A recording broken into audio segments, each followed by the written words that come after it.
Cake ഉണ്ടാക്കാം കേട്ടോ. ഇത് ഓൾറെഡി വാങ്ങിച്ചു വെച്ച സാധനം കേട്ടോ, അത് ഞാൻ ഉണ്ടാക്കിയതല്ല കേട്ടോ. അപ്പോൾ ഇതിനോട് എങ്ങനെ നമുക്കൊരു കേക്ക് ഉണ്ടാക്കാൻ നോക്കാം കേട്ടോ. ഒരു പരീക്ഷണമാണ് കേട്ടോ, കേക്ക് എന്താ അറിയില്ല. അപ്പോൾ എന്താ നമുക്ക് ഉണ്ടാക്കി നോക്കാം. അപ്പോൾ ഇതിങ്ങനെ വെക്കാം കേട്ടോ, ഓരോന്ന് അങ്ങനെ വെക്കണ്ട കേട്ടോ. ഇനി നമുക്കിതാ ഷുഗർ സിറപ്പാണ്.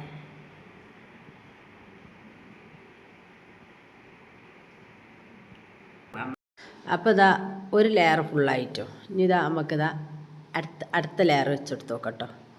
അപ്പോൾ എന്താവുക നോക്കി നോക്കുക. അങ്ങനെ അടുത്ത ലെയർ വെച്ചിട്ടോ. ഇതിലേക്ക് നമുക്ക് ഷുഗർ സിറപ്പ് വെച്ച് കൊടുക്കാം കേട്ടോ.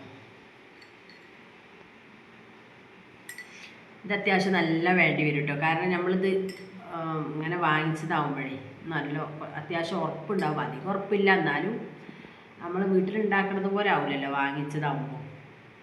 അപ്പോൾ അതിൻ്റേതായിട്ടുള്ള വ്യത്യാസങ്ങൾ ഉണ്ടാവും കേട്ടോ. അങ്ങനെ ഇതായി. അടുത്ത നമുക്കിതിലേക്ക് വിപ്പിംഗ് ക്രീം തേച്ച് കൊടുക്കാം കേട്ടോ. വിപ്പിംഗ് ക്രീം ഇങ്ങോട്ട് പോന്നോട്ടെ അല്ലേ. വിപ്പിംഗ് ക്രീം രസമാണ് കേട്ടോ സംഭവം. നമ്മുടെ മക്കൾക്കൊക്കെ ഇഷ്ടമാണ് വിപ്പിംഗ് ക്രീം. മോക്കൊക്കെ അതായാൽ മതി. പിന്നെ ഇത് തേച്ച് കൊടുക്കാം കേട്ടോ. ഇത് കഴിക്കുമ്പോൾ എങ്ങനെ ഉണ്ടാവും എന്ന് അറിയില്ല കേട്ടോ. എളുപ്പത്തിലൊക്കെ കേക്ക് ഉണ്ടാക്കാൻ വേണ്ടിയിട്ടുള്ളവർക്കൊക്കെ ഒരു തട്ടിക്കൂട്ടി പരിപാടി ഉണ്ടാവില്ലേ, അങ്ങനെയുള്ളവർക്കൊക്കെ പറ്റിട്ടത്. പിന്നെ അങ്ങനെ ആകുമ്പോൾ എന്താണല്ലോ, മക്കൾക്കൊരു കേക്കായും ചെയ്ത് എളുപ്പത്തിൽ നമുക്ക് പരിപാടിയും കഴിയും. വീട്ടിൽ വിപ്പിംഗ് ക്രീമൊക്കെ ഉള്ളവർ, സ്റ്റോക്ക് ഉള്ളവർ എന്താ ചെയ്യുക, അതൊക്കെ ഒന്ന് ഉണ്ടാക്കി വെക്കട്ടോ. ഇനിയിപ്പോൾ ചെറിയൊരു ഡെക്കറേഷൻ ഇട്ടോ. എന്താ ഇനിയിപ്പോൾ കാണാൻ വലിയ കുമ്മൊന്നുമില്ല എന്നുള്ളവരുണ്ടെങ്കിൽ ഇതിങ്ങനെ പൊടിക്കട്ടോ.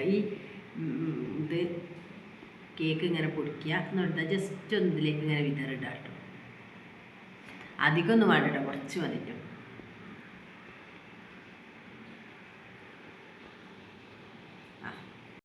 അപ്പം നമ്മളെ കേക്ക് റെഡി ആയിട്ടോ. ഇനി ഇത് കുറച്ച് നേരം ഒന്ന് ഫ്രിഡ്ജിൽ വെക്കാം കേട്ടോ. എന്നിട്ട് നല്ല തണുത്തിട്ട് നമുക്ക് കഴിക്കാം കേട്ടോ. അപ്പോൾ മുറിക്കുന്ന വീഡിയോ ഞാൻ അടുത്ത കാണിക്കാം കേട്ടോ. അപ്പോൾ നമ്മളെ ഫ്രിഡ്ജിൽ വെക്കാം കേട്ടോ. കുറച്ച് നേരം ഒന്ന് വെച്ച് ഇനി കുറച്ച് നേരം കഴിഞ്ഞിട്ട് നമുക്കൊന്ന് എടുത്ത് നോക്കാം കേട്ടോ.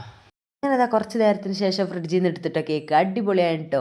കാണാൻ വേണ്ടിയിട്ട് കണ്ടാൽ തന്നെ ഞങ്ങൾക്ക് അടിപൊളിയാണ്. എന്നതിനേക്കാൾ രസമുണ്ട് കേട്ടോ കഴിക്കാൻ വേണ്ടിയിട്ട്. അടിപൊളിയാണ് കേട്ടോ, നല്ല ടേസ്റ്റ് ഉണ്ട് കേട്ടോ. അപ്പോൾ നമ്മളെ വീട്ടിലൊക്കെ പെട്ടെന്ന് കേക്കൊക്കെ വേണമെന്നുണ്ടെങ്കിൽ ഉള്ള സാധനം കൊണ്ടൊക്കെ നമുക്ക് ഉണ്ടാക്കി കൊടുക്കാം. മക്കളൊക്കെ ഇങ്ങനെ കരയും കേക്ക് വേണമെന്നുള്ളവർക്കൊക്കെ പെട്ടെന്ന് റെഡി ആവാൻ വേണ്ടിയിട്ടുള്ളൊരു കേക്കും കൂടിയാണ് കേട്ടോ.